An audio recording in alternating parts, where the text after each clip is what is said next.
किसान भाइयों नमस्कार। मैं पुनीत सिसोदिया। किसान भाइयों, हमें आपके काफ़ी ज़्यादा कमेंट मिल रहे हैं कि आपकी जो फसल की ग्रोथ है वो एकदम से स्टॉप हो गई है।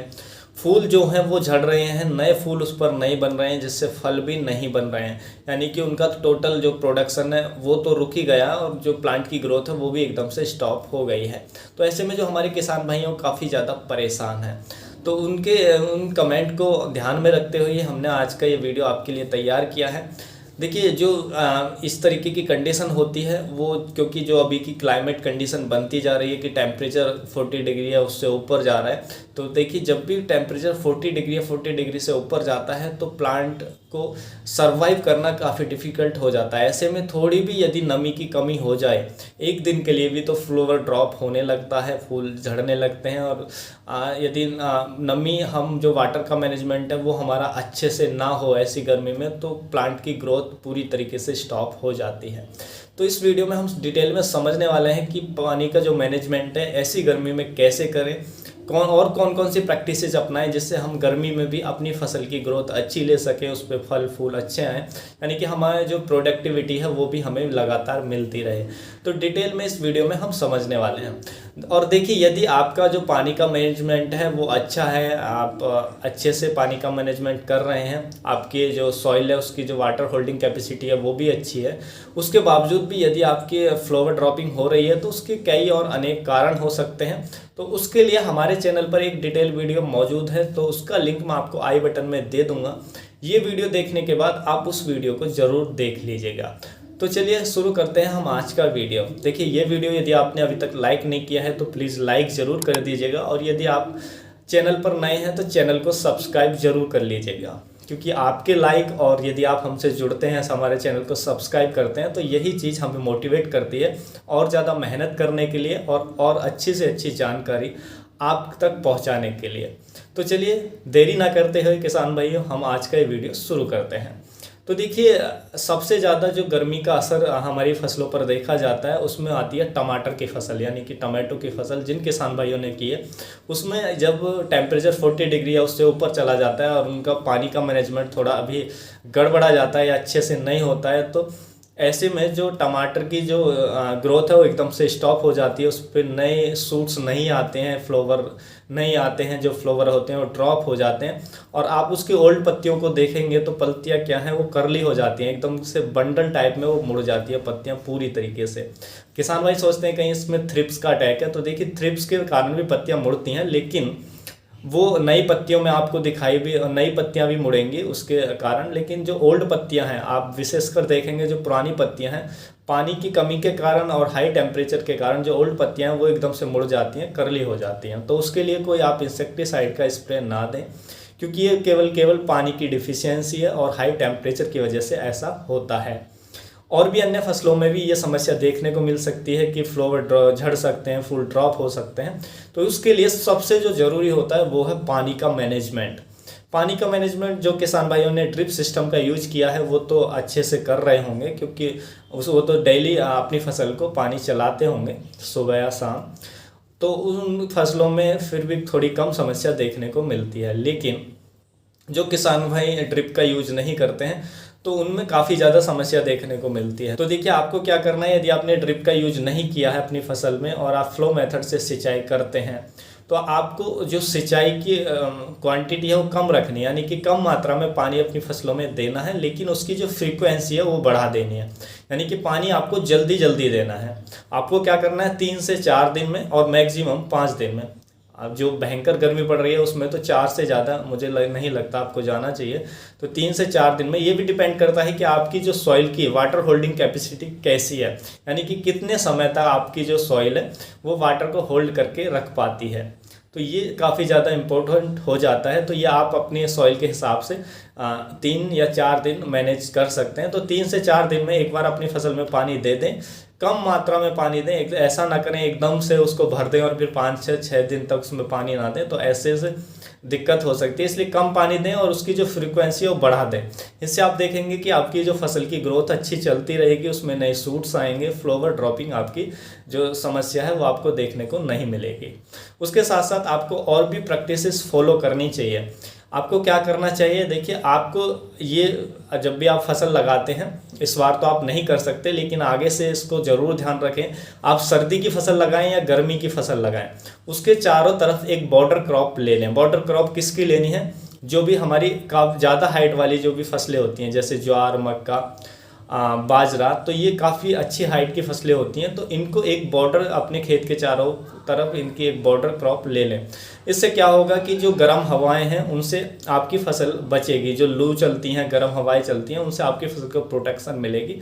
तो जो जो टेम्परेचर है उसको कुछ हद तक कम किया जा सकता है। उसी तरीके से जो सर्दियों में भी आप बॉर्डर क्रॉप लेते हैं, तो सर्दियों में भी जो ठंडी हवाएं चलती हैं, पाले की सिचुएशन जब बनती है और बहुत शीतलहर चलती है, उस समय भी यदि आप सर्दियों में भी बॉर्डर क्रॉप लगाते हैं तो उस शीतलहर से भी आपकी फसल को बचाता है। तो हर समय में जो बॉर्डर है वो हमारी जो फसल है उसकी सुरक्षा करता है। उसके साथ साथ जो सकिंग पेस्ट होते हैं, मान लीजिए आपके बगल में किसी ने और कोई वेजिटेबल क्रॉप लगाई हुई है, तो उसके जो सकिंग पेस्ट है वो आपके खेत में नहीं आएंगे यदि आपके खेत के चारों तरफ जो बॉर्डर क्रॉप है, क्योंकि जो सकिंग पेस्ट है वो अधिक ऊंचाई तक नहीं उड़ पाते हैं।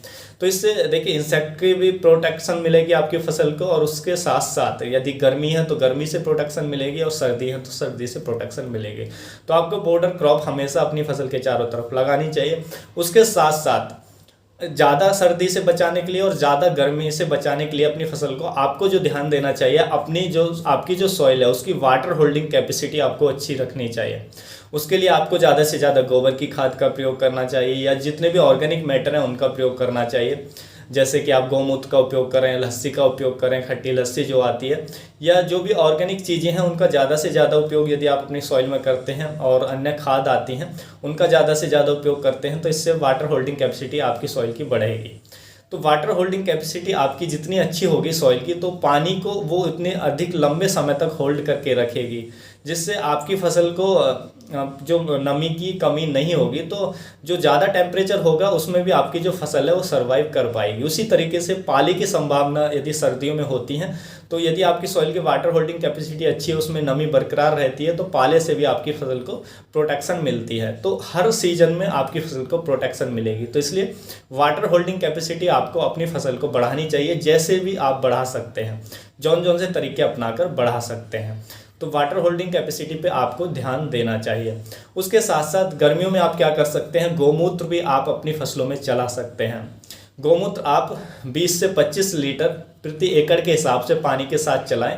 इसमें नाइट्रोजन होता है, और ये इसमें ऑर्गेनिक मैटर होते हैं, कार्बन की मात्रा, माइक्रो ऑर्गेनिज्म की मात्रा आपकी भूमि में बढ़ाएगा, तो जिससे आपकी फसल की ग्रोथ भी अच्छी होगी। तो आप ऐसा भी कर सकते हैं। उसके साथ साथ जो खट्टी लस्सी होती है, छाछ का प्रयोग आप गर्मी में ज़्यादा से ज़्यादा करें सॉइल में।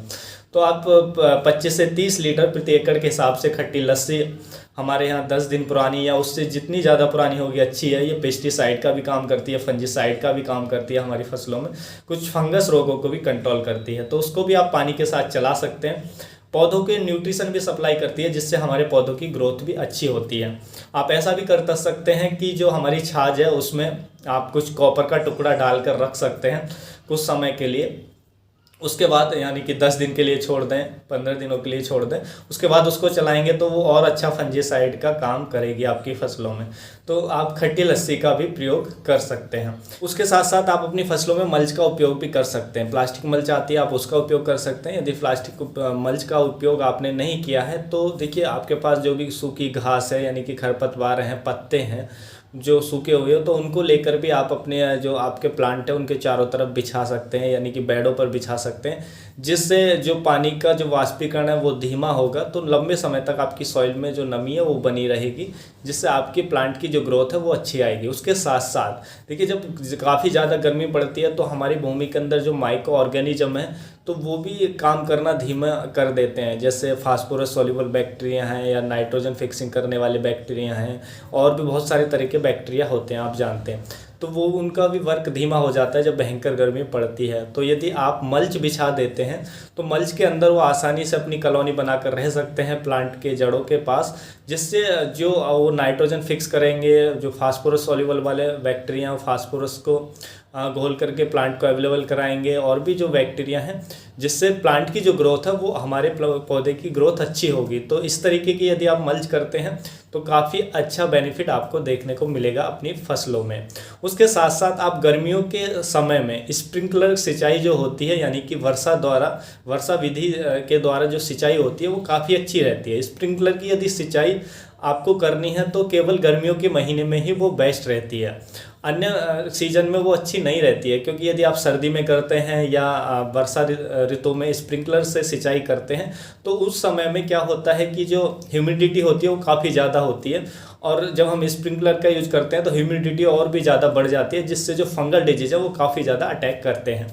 लेकिन अभी जो गर्मी का सीज़न होता है इसमें ह्यूमिडिटी बिल्कुल ना के बराबर होती है, तो इसलिए अभी के सीज़न में ह्यूमिडिटी हमारे प्लांट को चाहिए, क्योंकि टेम्परेचर काफ़ी ज़्यादा है। तो ह्यूमिडिटी हमारे प्लांट के आसपास अच्छी रहेगी तो प्लांट के जो टेम्परेचर है हमारे फील्ड के आसपास वो मेंटेन रहेगा, जिससे प्लांट की ग्रोथ अच्छी आएगी। तो ह्यूमिडिटी भी ज़्यादा इंक्रीज नहीं होती है, जिससे फंगल डिजीज भी हमारी फसलों में अब नहीं आते हैं। तो इस समय में, गर्मियों के समय में स्प्रिंकलर विधि से जो सिंचाई है, मेथड से जो सिंचाई है वो काफ़ी अच्छी रहती है। तो इस समय में आप स्प्रिंकलर का यूज कर सकते हैं अपनी फसलों को प्रोटेक्ट करने के लिए। तो इससे आपको काफ़ी ज़्यादा बेनिफिट देखने को मिलेगा। उसके साथ साथ आप कुछ टॉनिक का उपयोग कर सकते हैं अपनी फसलों में, जो आपके प्लांट को थोड़ा स्ट्रेस से बाहर लाएं। तो एक इसाबियोन के नाम से आता है सिंजेंटा कंपनी का, आप उसका स्प्रे कर सकते हैं, या और भी कोई आप जानते हैं तो जो अच्छा टॉनिक है आप उसका स्प्रे कर सकते हैं, जिससे आपके प्लांट की ग्रोथ आएगी। जो सबसे ज़्यादा ज़रूरी है, मोस्ट इम्पोर्टेंट है इस गर्मी के सीज़न में, वो यही है कि सिंचाई, इरिगेशन पे आपको ध्यान रखना है। नमी की कमी आपकी सॉइल में बिल्कुल ना रहे, वाटर का मैनेजमेंट आपको काफ़ी अच्छा रखना है, इससे आपकी फसल की ग्रोथ अच्छी मिलेगी, आपको कोई दिक्कत नहीं आएगी। उसके साथ साथ यदि आप मल्चिंग कर देते हैं अपने प्लांट के चारों तरफ, जो भी हमारे खरपतवार हैं, या देखिए हमारे पास जो होती है पुआल होती है, पुआल को हमारे किसान भाई आग लगाते हैं बहुत से इलाकों में, तो उसको एकत्रित करके रख लें। तो उसको पुआल से भी आप बेड को ढक सकते हैं, तो इससे भी आप क्या है, पुआल काफ़ी अच्छा रहेगा आपको मल्चिंग करने के लिए, तो काफ़ी बेस्ट रिजल्ट मिलेंगे। तो किसान भाइयों, यही थी आज की जानकारी यदि आपको अच्छी लगी तो वीडियो को लाइक कीजिएगा, अन्य फार्मर के साथ इसको शेयर जरूर कीजिएगा ताकि उन तक भी ये जानकारी पहुंच सके। फिर मिलूंगा आपको एक और नई वीडियो के साथ, नई जानकारी के साथ। तब तक के लिए आप अपना ख्याल रखिएगा। धन्यवाद।